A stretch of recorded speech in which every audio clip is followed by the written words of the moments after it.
नमस्कार. हिंदुस्तान पोस्ट मध्ये मी सुप्रीम मस्कर आपलं स्वागत करतो. छत्रपती शिवाजी महाराजांच्या अनेक किल्ल्यांवरती गेल्या काही दिवसांपासून अतिक्रमण होत असल्याच्या घटना आपल्या निदर्शनात आल्या असतील. अशीच एक घटना मध्यंतरी घडली. त्यानंतर 11 डिसेंबर म्हणजे काल 50 वर्षाच्या न्यायालयीन लढाईनंतर खऱ्या अर्थानं मुस्लिम संघटनांनी जो दावा केला होता की तो जो काही किल्ला आहे तो किल्ला आमच्या मालकीचा आहे असा जो दावा केला होता तो न्यायालयानं फेटाळला आणि त्यानंतर तिथे हिंदू मंदिर असल्याचंही न्यायालयानं मान्य केलं. तो किल्ला म्हणजे ठाण्यालगत असणाऱ्या कल्याण स्थित दुर्गाडी किल्ला. हा दुर्गाडी किल्ला नेमका काय आहे, या किल्ल्याचा इतिहास नेमका काय आहे, या दुर्गाडी किल्ल्या संदर्भात केस कधी दाखल झाली, या किल्ल्यावरती दावा का करण्यात आला, किंबहुना न्यायालयीन लढाईमध्ये कोण सहभागी होतं, राजकीय भूमिका या न्यायालयीन लढाई नंतर सुरू झाल्यानंतर कुणी कुणी घेतली, या सगळ्या गोष्टी आज आपण जाणून घेणार आहोत. आपल्यासोबत हिंदू मंचचे अध्यक्ष दिनेश देशमुख सर आहेत, तसंच आपल्यासोबत ज्येष्ठ पत्रकार नित्यानंद भिसे सुद्धा आहेत ज्यांच्याशी आपण बातचीत करतोय. दोघांचंही या चर्चेमध्ये खूप खूप स्वागत. नमस्कार. जय श्रीराम. जय श्रीराम. दिनेश सर, सगळ्यात महत्वाचा आणि प्रश्न आपल्यासाठी आहे की दुर्गाडी किल्ल्यावरती जे मंदिर आहे ते आता न्यायालयानं सुद्धा मान्य केलेलं आहे, मात्र या किल्ल्यासाठी आपली एकंदरीत संपूर्ण न्यायालयीन लढाई कशा पद्धतीनं सुरू झाली, कधी सुरू झाली, काय सांगाल? पूर्वी या किल्ल्याकडे कोणाचं लक्ष नव्हतं. वेळोवेळी जे काही सण उत्सव होते ते हिंदू किल्ल्यावर जाऊन करत होते. जी दोन वास्तू ज्या आहेत, एक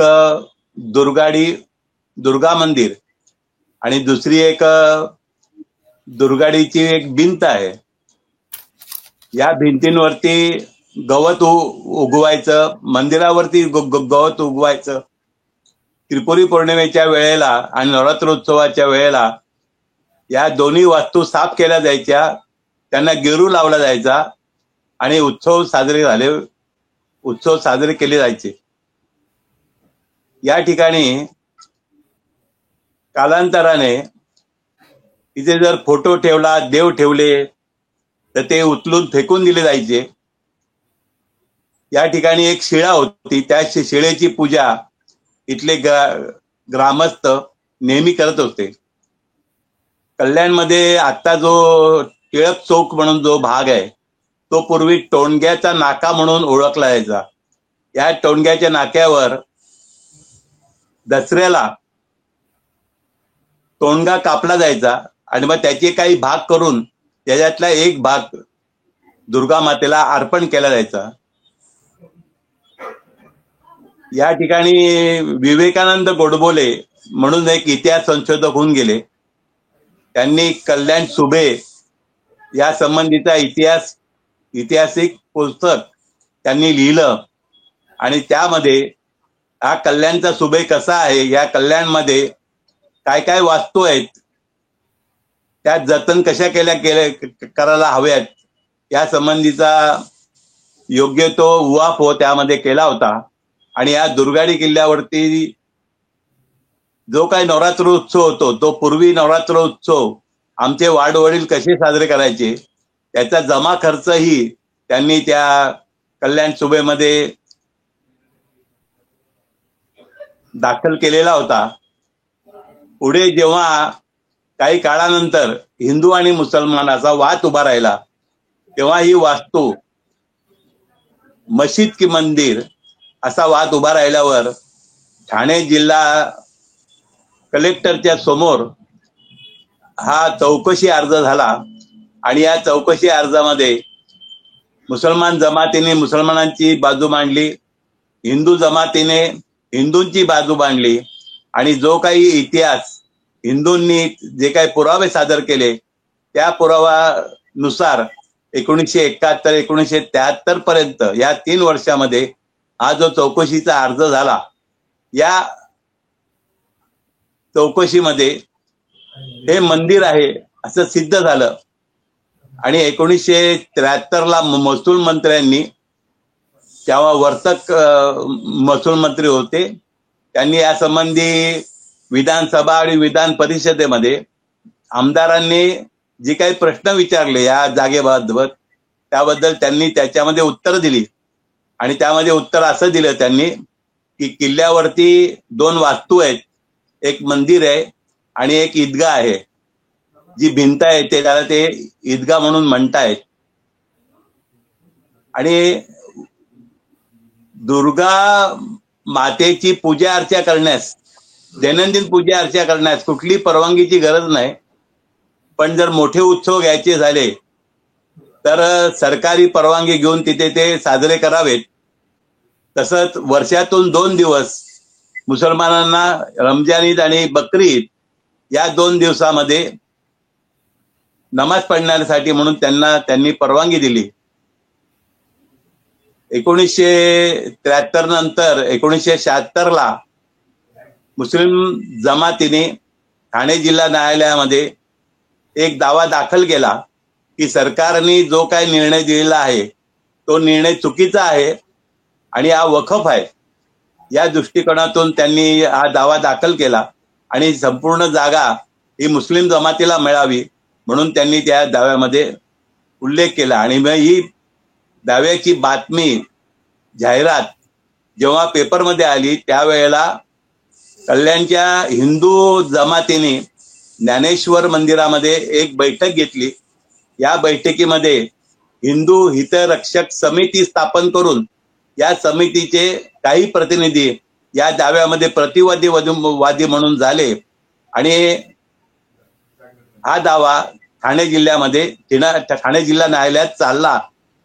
कालांतराने त्याकडे सुद्धा जे वादी होते त्या वाद्यांनी सुद्धा लक्ष दिलं नाही. काही वेळ तो बंद राहायचा, काही वेळा तारखा पडायच्या. पण जेव्हा जेव्हा किल्ल्यावरती पडझड झाली त्यावेळेला हिंदू कोर्टामध्ये जाऊन त्या बांधकामासंबंधीच्या परवानग्या घेत आणि किल्ल्यावरती PWDच्या खात्याच्या अधिकाऱ्यांच्या नुसार त्या ठिकाणी बांधकाम केलं जाऊन त्या किल्ल्याचं रक्षण केलं जाईल. त्यानंतर कल्याण जिल्हा न्यायालयाची निर्मिती झाली. त्यावेळेला हा दावा कल्याण जिल्हा न्यायालयामध्ये वर्ग करण्यात आला. त्याचा क्रमांक 305/2013 असा आहे. आणि त्या कल्याणमध्ये आल्यावरती 2004 मुस्लिम वखफ महाराष्ट्रामध्ये सुरू झाला. आणि मग या दाव्यामध्ये असा अर्ज करण्यात आला की हा वखफ आहे, हा वखफ असल्यामुळे हा दावा कल्याण जिल्हा न्यायालयात न चालवता तो वक्फ बोर्डाकडे वर्ग करावा अशी न्यायालयाला त्यांनी विनंती केली. पण न्यायालयाने ही विनंती फेटाळून हा दावा संपूर्णतः कल्याण जिल्हा न्यायालयामध्येच चालेल असं सांगितलं.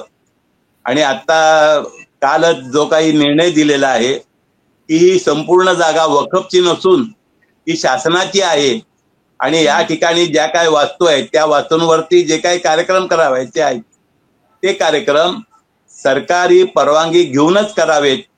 आणि जो काही 1973 मध्ये सरकारने जो निर्णय दिलेला आहे तो निर्णयच पक्का करण्यात आलेला आहे. त्याच्यावरती शिक्कामोर्तब करण्यात आलेला आहे. बरोबर. सर, आपण जसं ज्या पद्धतीनं सांगितलं, आपल्यासोबत ज्येष्ठ पत्रकार नित्यानंद भिसे सुद्धा आहेत. सर, आपल्यासाठी एक महत्वाचा प्रश्न आहे की सरांनी जसं सांगितलं की वक्फ बोर्डानं तिथं दावा केला, अशा पद्धतीनं कुठल्या गडकोटांवरती किंवा गडकिल्ल्यांवरती वक्फ बोर्डानं किंवा अन्य कुठल्याही संघटनेनं, मुस्लिम संघटनेनं दावा केलेला आहे, अतिक्रमण केलेलं आहे, आपल्या निदर्शनात काय आलेलं आहे एकंदरीत? सर्वप्रथम खरंच मी दिनेशजींचं अभिनंदन करेन की एक वक्फ बोर्डची मालमत्ता असल्याचा दावा केलेला असतानाही तो नाकारणे आणि ती जागा वक्फ बोर्डची नाही हे कनिष्ठ न्यायालयाने सांगणे हा अद्याच्या घडीला ऐतिहासिक निर्णय आहे. कारण एकदा का वक्फ बोर्डाची मालमत्ता असल्याचा दावा सांगितल्यानंतर तो खोटा ठरवण्यासाठी किती खटाटोप करावा लागतोय हे आता आपल्या सगळ्यांना समोर येते. म्हणूनच वक्फ बोर्डाच्या कायद्यामध्ये आता सुधारण्याची आवश्यकता असल्याचं समोर आलेलं आहे आणि त्यासाठी प्रयत्न सुरू आहे. पण त्याही पुढे जाऊन यांनी एक मोठा लढा लढलेला आहे की तो दावाच त्यांनी खारिज करण्याचा प्रयत्न यशस्वी करून टाकलेला आहे. त्याबद्दल खरंच अभिनंदन करावं थोडं आहे. परंतु हा एक दुर्गाडी आहे. दुर्गाडी किल्ला एकमेव असा नाहीये. आपल्याकडे आतापर्यंतचे बरेचशा किल्ल्यांवरती असे प्रकारचे अतिक्रमण झालेले आहेत. आता विशाळगड म्हणा, तो विशाळगडाचं प्रकरण आपण आताच पाहिलं की त्याचं अतिक्रमण काढत असताना किती परिणाम झाला, किती आपल्याला संघर्ष करावा लागला. लोहगड आहे, नंतर चंदनवंदन एक गड आहे, नंतर कुलाबा किल्ला आहे. अशा पद्धतीचे विविध प्रकारचे किल्ले आहेत. अजूनही छोटे छोटे मजार तिकडे आलेले आहेत. अफजल खानाचं जे काय प्रतापगडावरती कबर होती, त्याचं जे प्रकारे उदात्तीकरण झालं होतं, त्याचं बांधकाम वाढवण्यात आलं होतं, परंतु तेही आपल्याला खूप विरोध करून तो थांबवावं लागलं, ते कमी झालं. आता आपल्याला शनिवार वाडा आपण पाहतो आहे. शनिवार वाड्यामध्ये पण आता ज्या प्रकारे ते बाजीराव पेशव्यांची जी काही हे होती, मस्तानी होती, तिचं जे काही ते कबर आहे, परंतु हळूहळू त्यांनी तिकडे मजार केली, मस्जिद बांधण्याचा प्रयत्न सुरू केला आणि अर्धा शनिवार वाड्याची भिंत सगळी ती हिरवी होत आहे. आता त्यावरती पण आता सध्या तिकडचे हिंदुत्ववादी आता थोडंसं बोलू लागलेले आहेत. परंतु अशा पद्धतीने हा संघर्ष सुरूच राहणार आहे आणि हा संघर्ष सुरू होणार आहे. परंतु त्या संघर्षाला आता एक खऱ्या अर्थाने वेगळी पायवाट आपण दिनेशजींनी म्हणून दिलेली आहे. आता आपल्याला त्या मार्गाने जावं लागेल. बरोबर, संघर्ष सुरू राहणार आहे. मात्र एका संघर्षाला आता पूर्णविराम मिळालाय. दिनेशजींचा जो काही संघर्ष होता त्या संघर्षाला यश मिळालंय आणि आता दिनेशजी, आपल्यासाठी महत्वाचा प्रश्न आहे की आत्ताच्या घडीला दुर्गाडी जो काही किल्ला आहे, या किल्ल्यावरती पुन्हा असा काही प्रकार घडू नये, पुन्हा कोणी दावा करू नये, यासाठी हिंदू पक्षकार किंवा एक हिंदू संघटनेचे भाग म्हणून आपण आता काय खबरदारी घेणार आहात किंवा काय आपली पुढची वाटचाल असणार आहे? आता काल जो निर्णय झाला त्या निर्णयामध्ये मुसलमान जमातीने असं म्हटलंय की आम्ही अपिलात जाणार आहोत, म्हणून ते अपिलात जातील त्यावेळेला हिंदू समाजाचं सुद्धा म्हणणं ऐकून घ्यावं म्हणून जो काही विशिष्ट प्रकारचा न्यायालयामध्ये जो काही व्यवस्था केलेली आहे त्या व्यवस्थेनुसार कॅवेट हिंदू कोर्ट उच्च न्यायालयात जाऊन करणार आहेत आणि तशी व्यवस्था झालेली आहे. बरोबर, ओके. भिसे सर, आपल्यासाठी एक महत्वाचा प्रश्न आहे की हा जो काही किल्ला आहे, हा संघर्ष आपण दिनेशजींच्या बोलण्यातून ऐकतोय, मात्र त्यावेळी ज्यावेळी हा संघर्ष सुरू होता किंवा न्यायालयीन लढाई सुरू होती, या लढाईच्या वेळी राजकीय भूमिका कशा होत्या किंवा राजकीय नेत्यांनी कशा पद्धतीने या किल्ल्याच्या संघर्षाच्या वेळी भूमिका घेतलेली आहे? काय सांगा? सगळ्यांनी याबाबत जेवढे म्हणून आता आमचा जो हिंदू मंच आहे, हा हिंदू मंच 16 हिंदुत्ववादी संघटनांनी एकत्र येऊन केलेला आहे. हा दिघे साहेबांनी केलेला आहे, धर्मवीर दिघे साहेबांनी केलेला आहे. आणि हिंदू मंच 2 विषय आता हाताळत आहे, तो म्हणजे श्रीमलंग आणि दुर्गाडी किल्ला. या दुर्गाडी किल्ल्याच्या संबंधी सुद्धा जे काही पुढे प्रश्न उपस्थित राहणार आहेत त्या सोडवण्यासाठी सुद्धा एक टीम आम्ही तयार केलेली आहे. तशीच मलंगगडा संबंधीची सुद्धा आमची टीम तयार आहे आणि त्याप्रमाणे काम चालू आहे. बरोबर. दिनेशजी, ह्याला जोडून एक प्रश्न विचारतो की दुर्गाडीवरती जो नवरात्री उत्सव सुरू होता तो का बंद झाला होता आणि बाळासाहेबांनी पुन्हा का सुरू केला, या मागचं त्यावेळची काय परिस्थिती होती? नवरात्र उत्सव पूर्वीपासून चालू आहे, तो काही बंद केलेला नाही. पण एका विशिष्ट दिवशी एक मोठ्या प्रमाणामध्ये सभा घ्यावयाची आहे आणि मग पोलिसांना किंवा शासनाला ही जर सभा झाली तर या ठिकाणी काहीतरी घडू शकतं, या अनुषंगाने 144 कलम लावण्यात आलेला होता. आणि मग आमची सभा होणार, मग 144 कलम लावला, मग का लावला आणि मग तो आम्ही मोडणार आणि त्या अनुषंगाने तो 144 कलम मोडून ती सभा घेण्यात आलेली आहे. पण नवरात्रोत्सव हा पूर्वीपासून चालू आहे. बरोबर. भिसे सर, आपल्यासाठी एक प्रश्न आहे की आता जे काही सगळं अतिक्रमण गडकोटांवरती चालू आहे, राज्य शासनानं यासाठी काय करायला हवं? दोघांसाठीही प्रश्न आहे. भिसे सर, सगळ्यात पहिला आपण बोलावं. राज्य शासनानं या संदर्भात काय प्रयत्न करायला हवे, काय भूमिका घ्यायला हवी, ठोस भूमिका म्हणून? आतापर्यंत काँग्रेस शासनाचं आपण पाहिलं, काँग्रेसचं सत्ता सर्वाधिक काळात होती, त्याच्यामुळे हे गडकिल्ल्यांवरती दुर्लक्ष झालं आणि अतिक्रमण झालं, हे काय आता उघड सत्य आहे. परंतु त्यावरती जे काय पुरातत्व विभाग असेल किंवा काय असेल, तर त्यांच्याकडून तितक्याशा प्रमाणात गांभीर्याने लक्ष दिलं गेलं नाही, ही वस्तुस्थिती आहे आणि त्याच्यामुळे हे सगळं वाढलेलं आहे.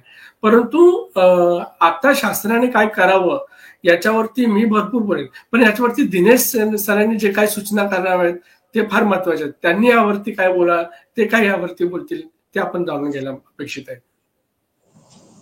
आता फॉरेस्टचा इलाका आहे, श्रीमलंग गड संपूर्ण फॉरेस्टचा आहे. या फॉरेस्टच्या जागेत झोपड्या उभारल्या जातात. झोपड्या उभारल्यावरती त्याचा पंचनामा होतो. पंचनामा झाला की त्याची पावती दिली जाते. पावती दिली की तो झोपडी पक्की केली जाते. म्हणजे चटई फॉरेस्टची आणि बोजा या माणसाचा, अशी परिस्थिती आहे. ही मलंगगडाची आहे. पण माथेरानच्या बाजूला जो काही एक शंकर मंदिर आहे, ते शंकर मंदिर फॉरेस्टच्या याच्यामध्ये असताना सुद्धा ते फॉरेस्ट मात्र त्यांना कुठल्याही प्रकारचं सहकार्य करत नाही. मग माथेरानला एक नाही आणि मलंगगडाला एक नाही, असं का बरं? सर्व ठिकाणी सारखाच न्याय असला पाहिजे ना. बरोबर. आता मग काय मागण्या आहेत आपल्या राज्य शासनाकडे, की काय ठोस भूमिका म्हणून त्यांनी करायला हवं? जे पूर्वापार, म्हणजे आता समजा फॉरेस्टच्या जागेमध्ये एक जोतं आहे, ते पूर्वापार जोतं आहे, त्याला जर कागदपत्र आहेत ते कायमस्वरूपी करावं. पण आता जे काही बोजे उभे राहतील त्याला कुठल्याही प्रकारची परवानगी देऊ नये. आणि ती परवानगी दिली तर अजूनही त्या नको त्या ठिकाणी त्या झोपडपट्ट्या उभ्या राहतील आणि डोक्याला ताप होईल. धन्यवाद सर, आपण दोघंही या चर्चेमध्ये सहभागी झालात. तुर्तास दुर्गाडी किल्ल्याच्या न्यायालयीन लढाईला यश आलेलं असलं तरी अजूनही राज्यामध्ये जे इतर गडकोट आहेत त्याच्यावरती होणारं अतिक्रमण हे थांबलेलं नाहीये. हे थांबवणं हे सुद्धा काळाची गरज आहे, किंबहुना हे होणं सुद्धा गरजेचं आहे. त्यामुळे राज्य शासन या संदर्भात कठोर पावलं उचलेल हीच अपेक्षा व्यक्त करतो आणि आपली रजा घेतो. धन्यवाद.